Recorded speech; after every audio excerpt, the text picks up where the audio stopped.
The knowledge accumulated by ancient warriors survives because it is passed down from teacher to student. In ancient samurai arts, this has taken place over centuries. Two men have had a great influence on my sword work.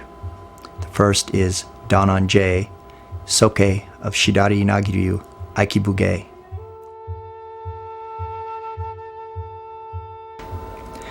The second is Kuroda Tetsuzan Sensei, Soke of the Kuroda-Han Buge. The samurai, as a class of warrior people in ancient Japan, were bound by certain laws.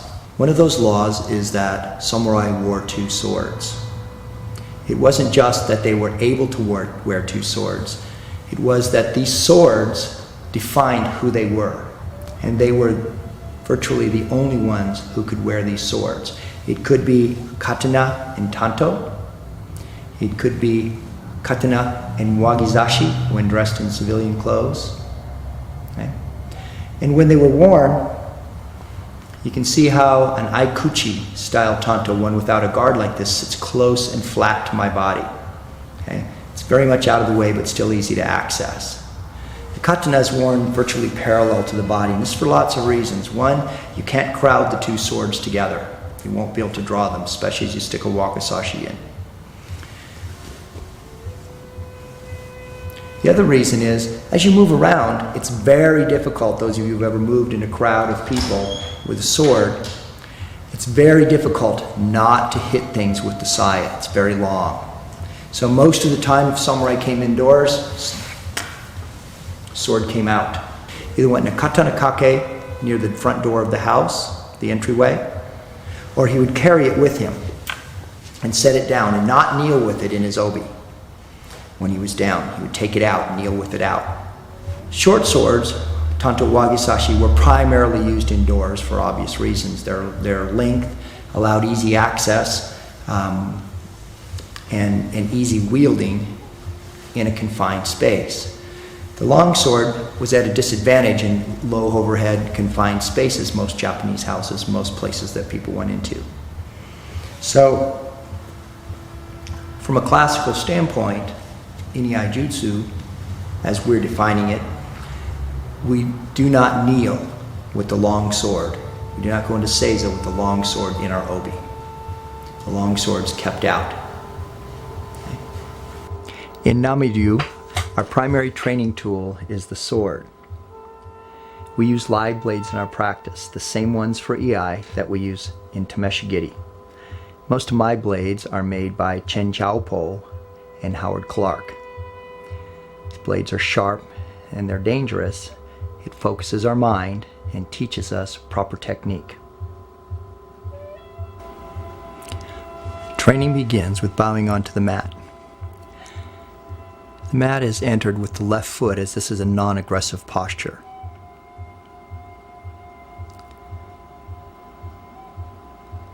This method for getting into seiza allows movement at any point in time, not committing us to just going down.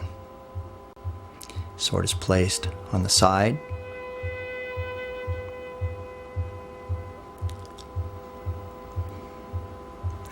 And the sleeves of the kimono are tied back with toski. This gets them out of the way for training.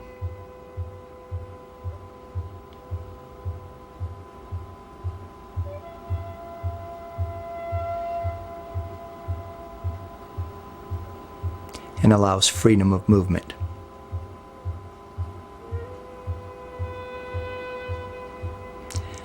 The toski is usually kept in the sode, or sleeve, of the kimono. One of the things I teach my students is to really control the tsuba. It's the safety of the sword. It's both how you access it rapidly as well as how you control it from falling. I like to place the edge of the tsuba just in front of the thumb knuckle. I can roll it out, I can pull it back in. I have some control here. Some thumb stays to the side to prevent it being cut by the sword blade as it's drawn. Once the koiguchi seal is broken, the thumb can come back. It doesn't have to stay out. It's important, in my opinion, to always keep control of the seat. If you're standing talking, if you were walking in the old days, basically you always had some control of the seat of the sword and the saya. As you're beginning to draw, and you drop down, you break the seal. As your right hand comes to the tsuka, you can release the thumb and get it out of the way completely. At this point, the sword is pushed straight out. In this particular draw, the kashira is pointed straight at the opponent's eyes. The saya comes back with the turning of the left side of the body behind the right side, with the right not moving. As the right hand extends, the fingers start to curl, starting with the little finger, and the right hip connects to the kisaki for power. As the blade travels past, keep the energy in the blade, raise the hand straight up, left hip comes back. Right hip comes back for power again. So in this moment, after the sword's cut, leave the kinetic energy in the sword and let it continue to move. You can change the angle of attack of the cut, but leave the energy in the sword. Sword can cut down, energy can bounce off the bottom or the top. I'm cutting down, I leave the energy in the sword, it hits bottom, bounces back up. My right hand makes sure that the hasuji is correct, the angle of the blade cutting. But it doesn't have to provide power. Okay? The hip provides the power that's left in the blade, and that literally bounces at the end of the extension at that point.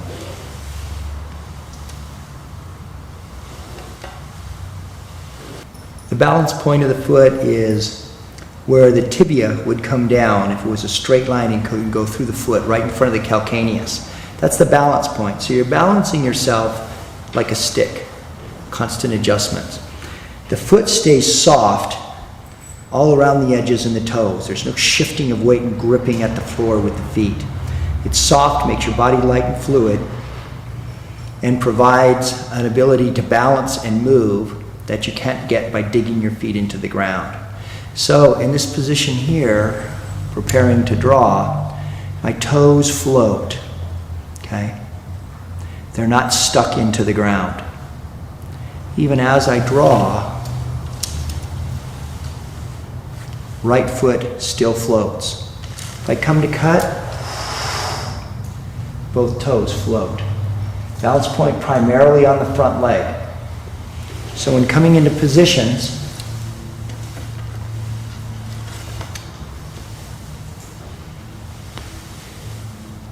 my weight's on my front leg with no weight on the toes and very little on the ball.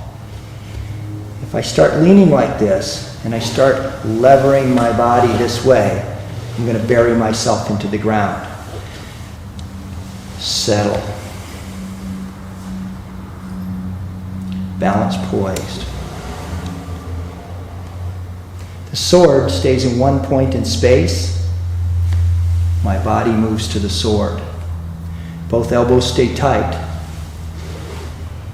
Okay? It's important that the elbows stay inside the outline of the body. As my arms come out, as the sword swings wide, not only do I lose control of the center line, but it's easy for my opponent to perceive my movement. The sword needs to come straight out without showing itself until the blade is clear of the saya and already on a fast path of travel. If I reach over, draw from the side, I'm losing the center. My elbows stick out, it's easy to perceive where I'm going to move. Everything stays tight.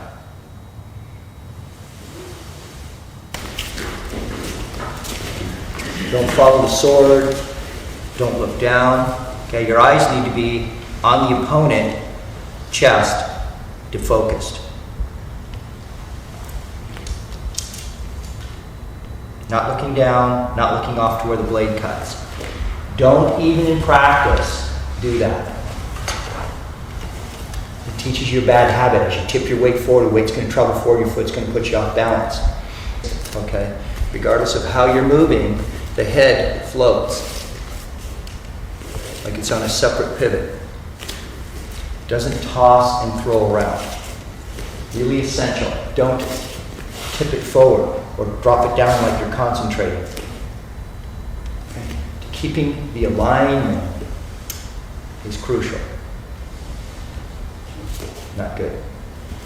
You can look at him out of the top of your eyes a little bit. You're not sitting your head straight up. But it stays in the line of your body and spine. Okay? It stays in the line of the body and spine.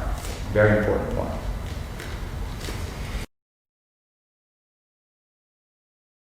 To return the blade to the saya, the body needs to work together. Feet come together as the sword comes up. Left shoulder comes back. The feet and knees are actually touching so that you're one-weighted. This allows you to move in any direction instantaneously. As you release the kashira down to the ground in a straight line, your left foot goes back with no weight virtually on it. It counterbalances. The saya tips down to line up the sword. The hip and the saya come together with the saya extending once the hips reached its full travel.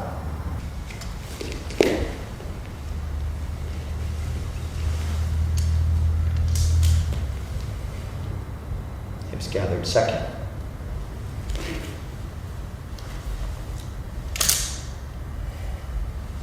Wipe, drop the paper.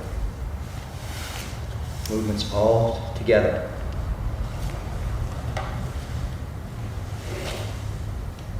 Okay, so it's essential that that's coordinated, because when things are done very rapidly, all of those little pieces have to fit in. Otherwise, we're in trouble. Okay, otherwise, you're liable to bleed on my mat.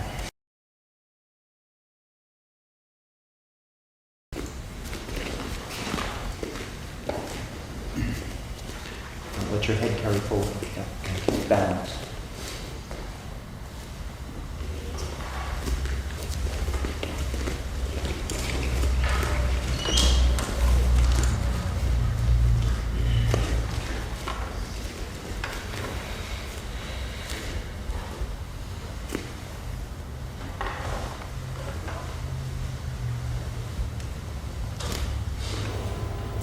In two-man iai kata, we bow to each other. The uke then draws his sword and assumes either seigun or chuden kamai. In the practice, we work with each other so that people do not get hit hard. Bokken will easily injure a person, break an arm, knock someone out, cause some serious problems if struck hard.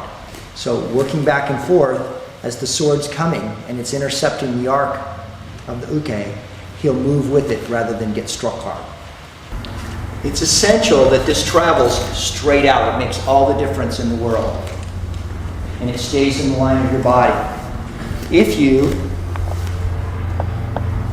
bring it to the side and draw this way, you're in big trouble. Even if you can get your sword going, you're in big trouble. He has the center.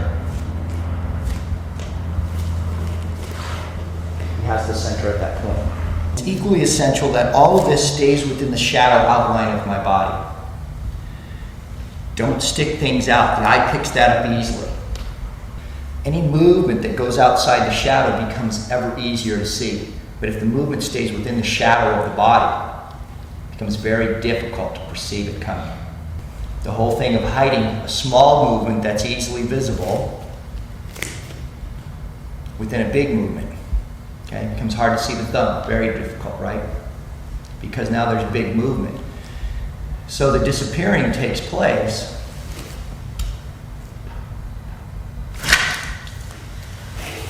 within the bigger movement. Sword blade itself becomes very difficult to see. And it should also be neutral. Should be balanced on the toe here. Okay? Should be soft. If it's pushing into the mat, that's too much weight. Okay? The left hip turns back as the sword's being pushed out. Right hip provides the power.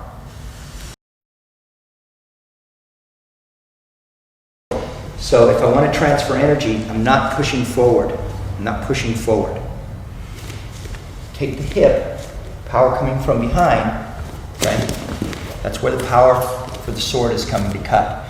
If it's on this side then, as this hip is drawn back, the power for the cut comes from this hip rotating, not from the arm and shoulder. Okay? They stay loose and relaxed, carrying the energy. As you get loose and relaxed, you can add to it a little bit by acceleration, but not by power. Okay? Because you need the blade to be moving fast. The more tension in the arm, the slower the blade's going. It's not that this is one Juntai type movement at this point. Even with my hand on, I can turn this and then send the energy through because it's sequential. So with the sword, it'll be the same way. When this comes down, it's not this movement. The hip is going to turn slightly in front. It's slightly sequential, so there's a little wave of energy going out in the blade. I want to leave the energy in the sword, so I don't want to cut, raise it up, cut again. It's slow and it has no power. Okay? Now to do that, I change the pressure in my hand as well as keeping everything relaxed. As I'm cutting, most of the pressure in my hand is with the bottom two fingers. As I let the sword continue to run, that pressure shifts to the front two fingers, and the bottom two fingers relax. Okay? They relax so that the blade and the wrist, okay, can roll through easily. If I keep this tight, okay, it's going to be much more difficult. They never leave, but the pressure shifts back and forth in the hand. When I'm cutting, it's primarily these fingers pulling it in to the bones of the arm, lining up the bones of the arm and tucking the into the bones of the arm. Okay. That's what makes it not have any slop. So we're not wringing when we cut. When you come over, if you bring the sword way back here, you're going to align the bones, but you don't have to wring. It's hard to cut well and to cut straight if you're aligned. So pay more attention to alignment. Okay.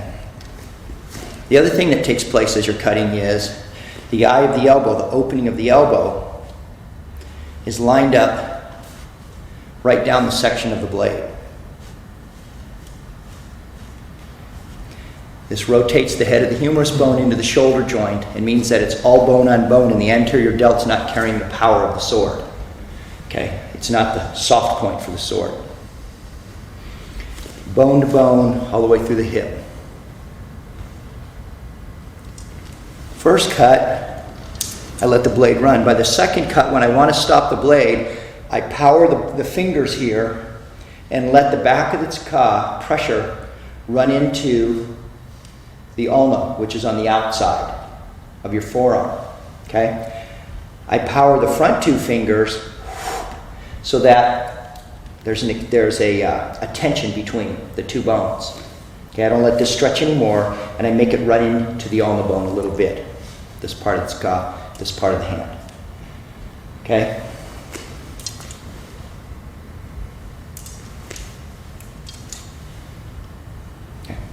Slight tension there to stop it once you're done cutting. As I come up over here, I let the ka hit the forearm. So coming over, I can do the same thing. Takes a strain off my wrist. Okay? Takes a strain off my wrist. So I can be cutting, let the ka help stop my arm, stop the sword. Okay? It's ka. Help stop the sword. Takes a lot of stress off of your wrist.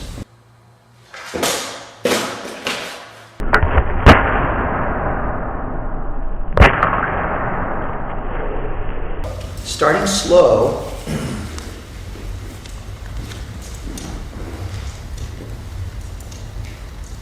how can I coordinate my body and my sword? The sword has to accelerate here, right? So it's not stop, raise, stop, rock back. The hand has to stay pliable but firm as the energy of the sword is coming around and shifting, right? Have to keep rotating the body underneath. So the pressure changes up and down the hand, and the wrist stays pliable depending upon where the sword is moving.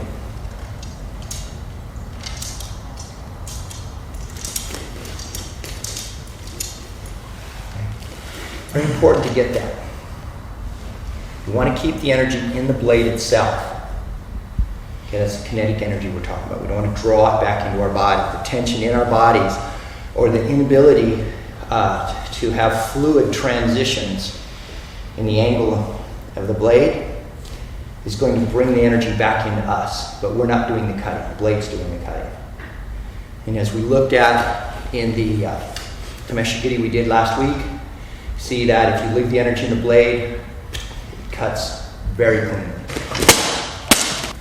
So the particular exercise that we use also, right hip comes back, transition, right? Right hip back, left, right. The body turns.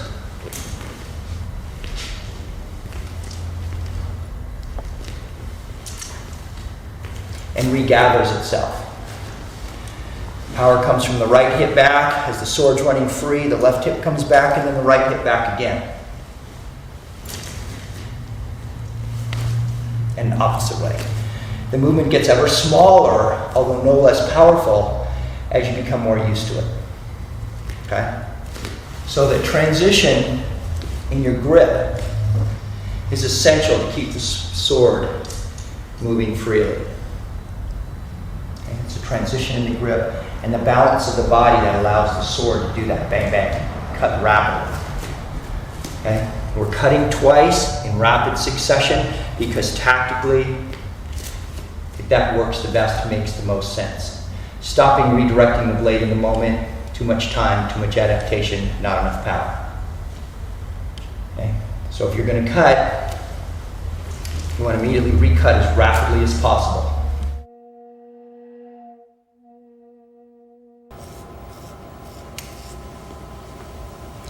In Namiryu, our first tachi-ai, or standing counter, is a draw to kesagiri. We draw and cut twice in rapid succession because the reality of edged weapon combat demands that we put as much punishment as quickly on our opponent as we can.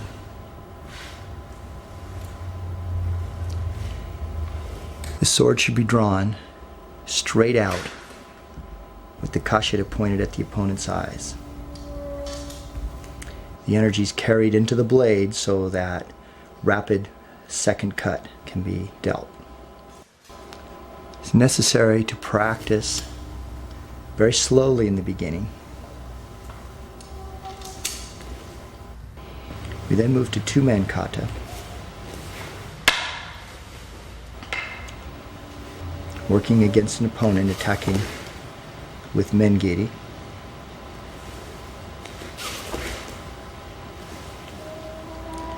The goal is to think cutting him down as he attacks, not thinking striking or knocking his sword out of the way, but to gain the center and cut before he can be there.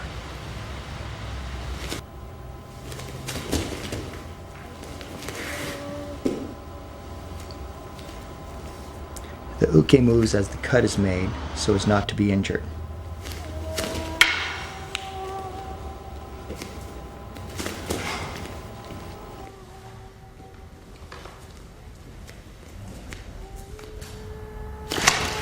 Okay. Have to be able to explode forward with no rocking of the weight.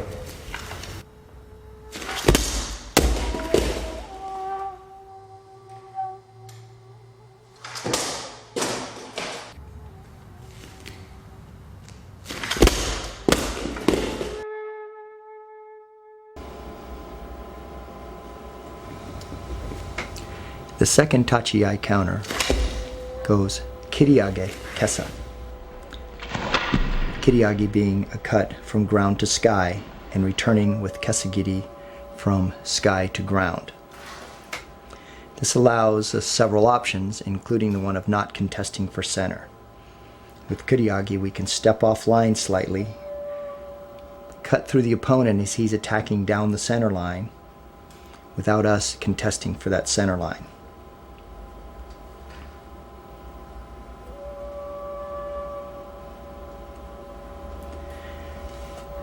The blade is turned by turning the saya just before the blade clears the saya.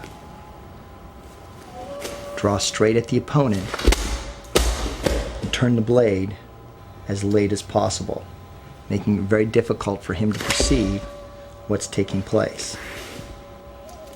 The two-man practice gives us distance, timing, and relationship so that we can practice against a moving opponent.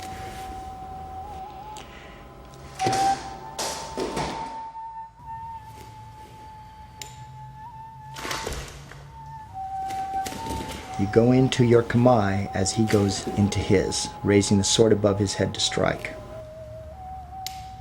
It's necessary that the technique you train with bokken and solo sword practice be functional when you're actually cutting. Tameshigiri is done so that we know if the techniques that we use will actually work. All techniques done are from the same kamae, same physical motion, whether doing live blade kata by yourself, two-man kata, or tameshigiri. The technique is identical.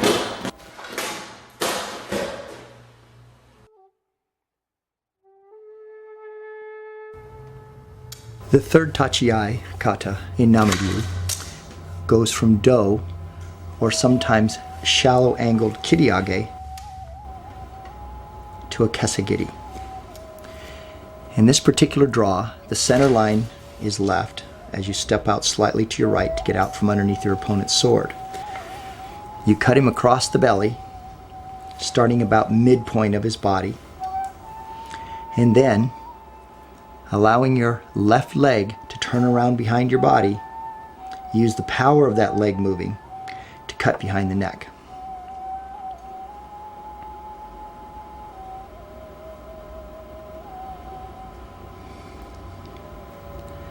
This particular technique both permits and demands that you be able to cut while you're moving. Practice in tameshigiri lets us know if we are in fact able to cut while we're moving. In two-man kata, we learn how to move out from underneath our opponent's sword as we cut, and then to recut with power and precision. This practice teaches us the timing, distance, and relationship necessary to prevail against a mengiri attack.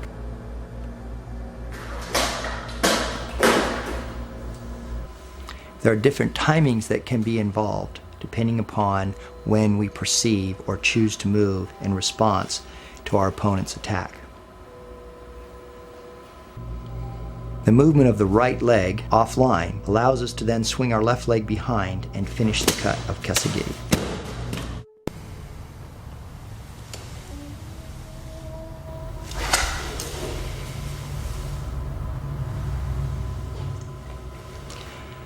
Most practice with the live blade should be done at slow speed to perfect the movement. Moving rapidly is dangerous and should not be attempted without proper instruction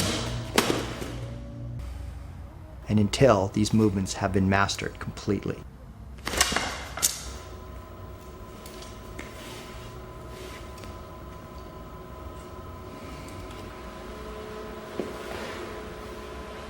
The uke also learns how to attack and how to work with another opponent.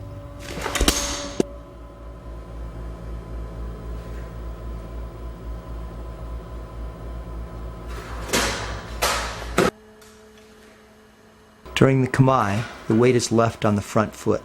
All it takes is the release of the knee to move offline. There's no shifting of the weight backwards.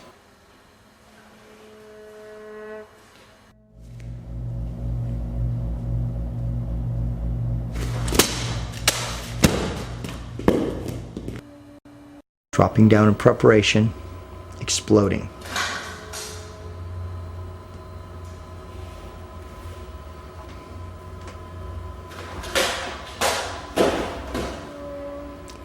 Tameshigiri lets us know if we're doing the technique correctly, and we'll actually be able to cut with it.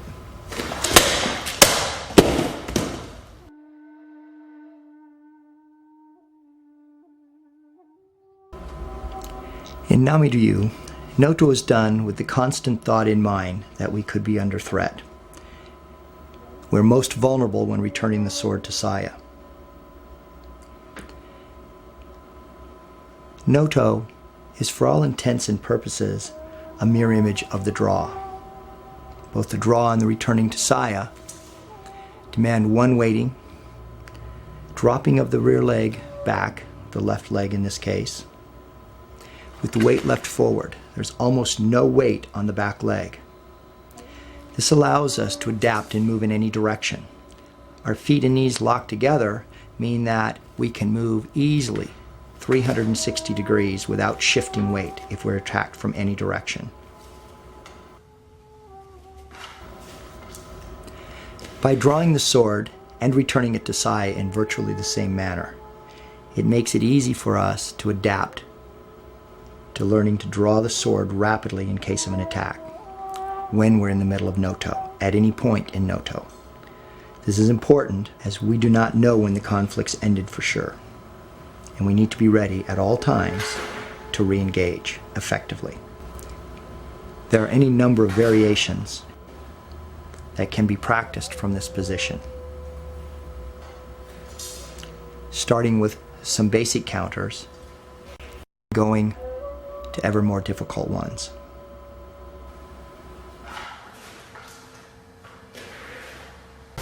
The chudengamai that you start this with, okay, is a balancing the opponent on the end of the blade.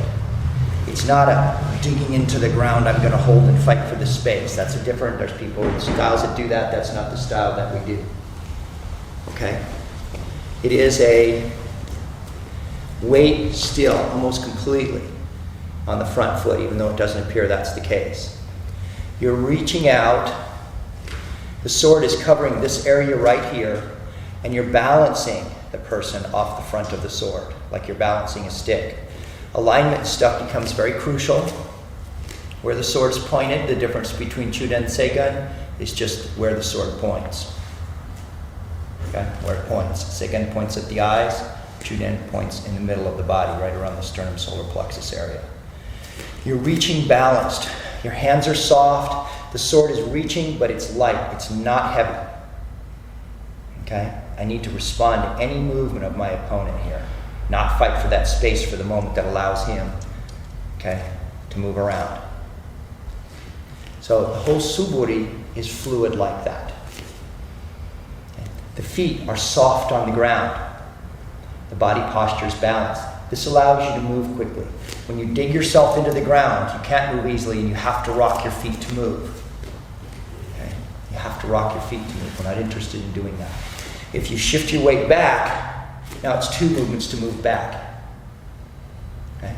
If the weight's forward, it's a simple release with no moving of the shoulders to move backwards, right? It's a simple release. Again, it's a simple release. The weight's all forward, just let the front knee release without stepping and rocking. Easy to do fast. So in a rapid draw where I had to move forward, okay, have to be able to explode forward with no rocking of the weight.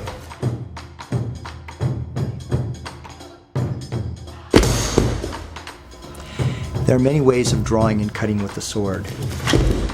Samurai were faced with different problems at every turn, never knowing for sure how they would be attacked, by how many, or who would be attacking them. In Namiryu, we practice many different ways of drawing and cutting with the sword. Some of these ways will be covered in future videos.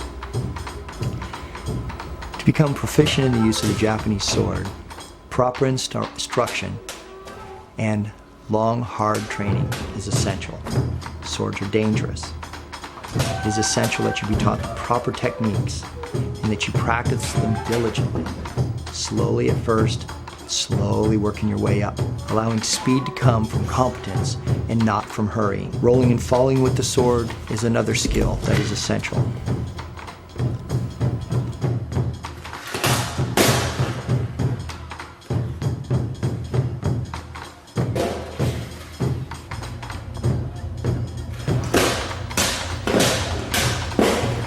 Constant practice.